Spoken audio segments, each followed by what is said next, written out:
So today I have the pleasure of talking to Gemma.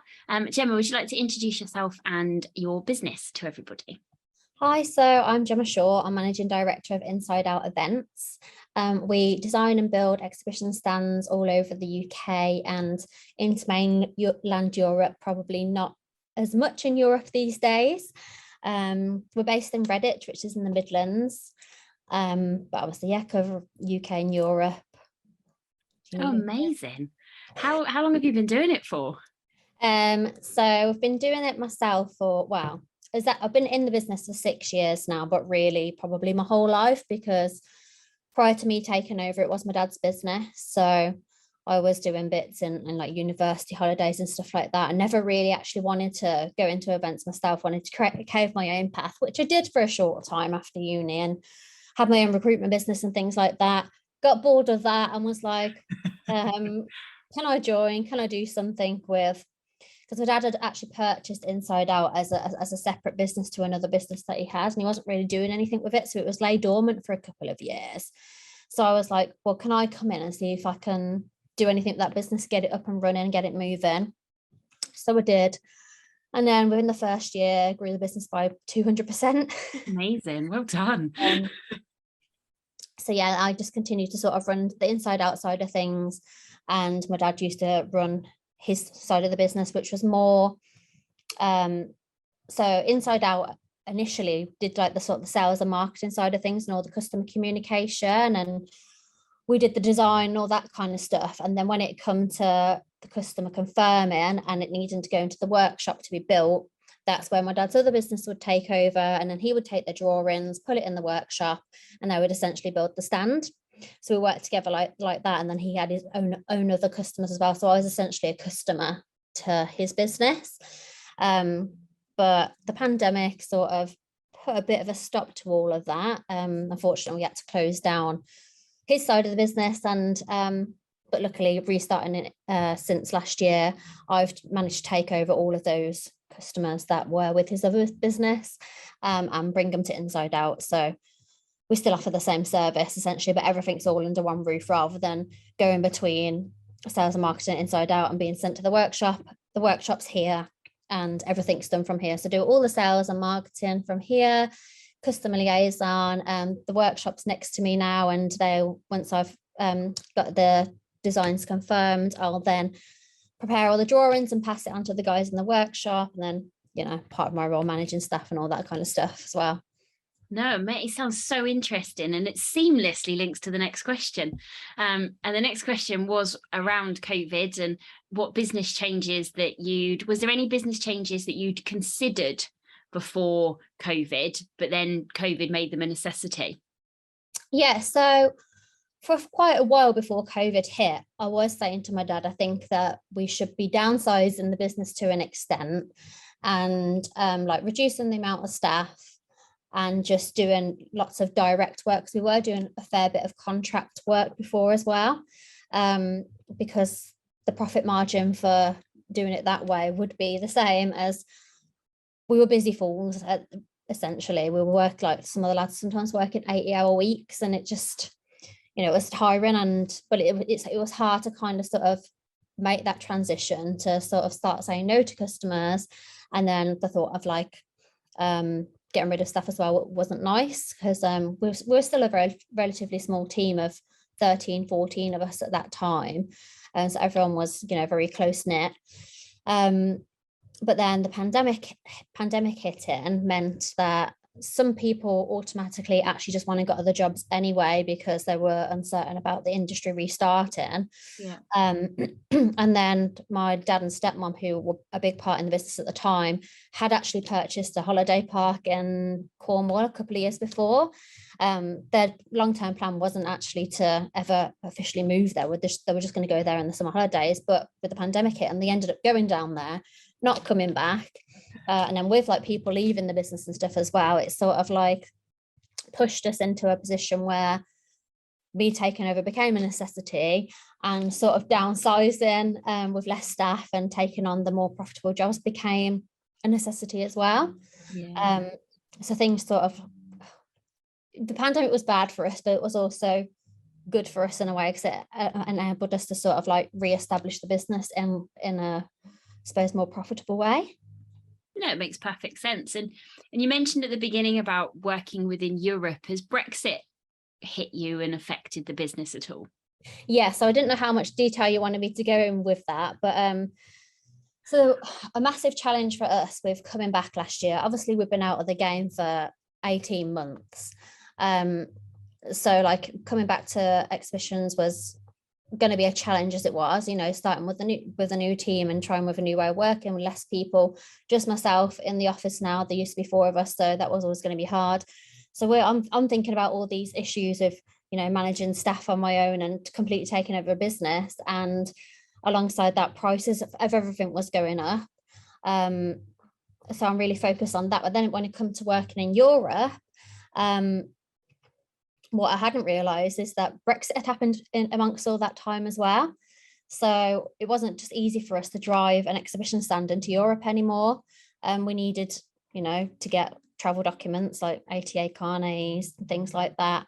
It's a whole new world that I hadn't got a clue about, and a massive cost attached to that as well. So it was a case of finding like logistics suppliers who know what they're doing with that to help with it, and then having to go back to customers and try and explain to them why their transport cost has gone up by £1,000 just because we need this document. So that was a challenge. Yeah, and the last couple of months, to be fair, lots of other stuff has come into place as well in terms of being able to freely travel into Europe. We need different sort of licenses to travel now, which we haven't got. So I'm hoping that's kind of the end of it. But yeah, Brexit did have an effect on us in terms of being able to travel, not only being able to travel into Europe, but also with the rising costs of everything. I don't think that's just down to Brexit. Obviously, that's probably, you know, the Ukraine war and all this other stuff that's going on. But yeah, every challenge has been thrown our way since coming back, basically. And it sounds like you're doing it sounds like you're navigating through successfully. Oh, wow, yeah. I'm plotting through the best way I can. That's the main thing. I'm winging it. Professionally. Okay, so who do you have a favorite customer or a favorite exhibition? What gets you excited?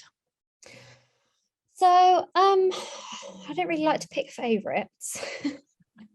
I couldn't really say like I specifically got a favorite customer. Obviously, I've got customer from a financial perspective who bring us the most money in because we do the most work for them. So I guess they're a favorite in that way. But then I do have a few standout customers where I really enjoy doing their stands because you can be more creative with it and stuff. So there's a fair few stands there's 2 or 3 that I think off the top of my head that we've done this year, which I think, wow, like I won't forget doing that job because of all the work that went into it and then how it came out in the end and sort of the compliments that we got from it. No, of course. And what makes it a standout stand? I think for me it is with the way you work with the customer.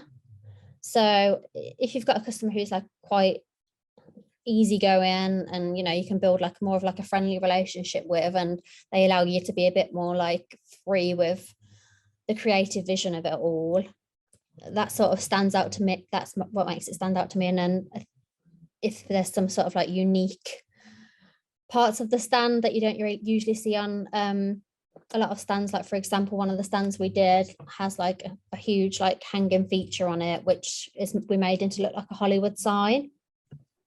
Oh, wow. And that will really like stood out in the hall. There was another stand that we did recently, which was just like it was walkways on the stand, and it had like all LED lights on it, and it was just like really visually appealing. It sounds amazing. Okay, thank you. So the next one is what's your biggest learning been since you became the managing director and took over the business?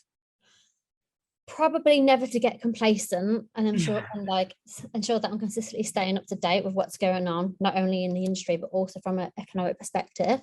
I think I misunderstood how much costs increase, like I said before, like how much costs would increase and how those things would have an effect on business. And I think if I was a bit more aware of what was going on around me at the time, maybe I would have took that on board and been a bit more prepared. So going forward now, I am trying to sort of stay on top of what's going on in the world and how it might affect us. I've also sort of learned that managing staff is not easy. Just take a lot of time and patience and a good understanding of people. But yeah, I'm slowly getting there and getting advice of the best way to do things. No, perfect. Thank you. And then the next one is, if you could talk to your 18-year-old self, what advice would you give yourself? This is a tough one. I would say don't get too stuck on the present, because I think like at 18 it's hammered into you so much. Oh, you should be you should be doing this, you should be focusing towards this career, you should be going to learn this, but it never actually works out that way in the end. Everything that I said I was going to do when I was 18 has not happened now that I'm 31 years old. So things change a lot. So just don't get so bogged down in the day-to-day of what you've been told and expectations. Do you think you would have listened? Probably not. I'm a very stubborn person. I like to do things my own way and find out things for myself, which yeah. No, it makes sense. Okay, and then the last question for today is, what most inspires you? So do you mean like professionally or personally? Either or both. So probably on a personal level, I'd say like I'm constantly inspired by my parents. I know that's cheesy, but my dad has built a few successful businesses without any initial experience in them, and he continues to develop businesses in his 50s now. So I really strive to follow in his footsteps, and hope that I will do the same as him as time goes on.